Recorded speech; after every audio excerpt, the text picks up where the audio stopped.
খোকা বাবুর বিপদ বাড়ছে। খোকা বাবুকে বাঁচানোর জন্য মমতা ব্যানার্জি রাস্তায়, মমতা ব্যানার্জি আইপ্যাকের দপ্তরে, মমতা ব্যানার্জি গোটা পুলিশ বাহিনী নামিয়ে দিয়েছে।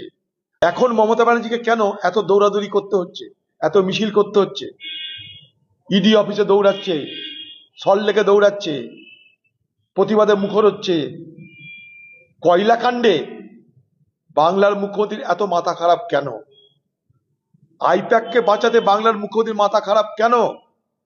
কই পার্থকে বাঁচাতে তো মাথা খারাপ হয়নি, জ্যোতিপ্রিয় মল্লিককে তো মাথা খারাপ হয়নি বাঁচাতে, তাপস পালের জন্য তো মাথা খারাপ হয়নি। এটার পিছনে কারণ তো একটাই, যে খোকা বাবুর বিপদ বাড়ছে। খোকা বাবুকে বাঁচানোর জন্য মমতা ব্যানার্জি রাস্তায়, মমতা ব্যানার্জি আইপ্যাকের দপ্তরে, মমতা ব্যানার্জি গোটা পুলিশ বাহিনী নামিয়ে দিয়েছে। বাকি যারা তৃণমূলের চোরটারা গ্রেপ্তার হলো, তাদের জন্য মমতা ব্যানার্জি তো মাথা ঘামায়নি, এরকম করে আন্দোলন তো করেনি।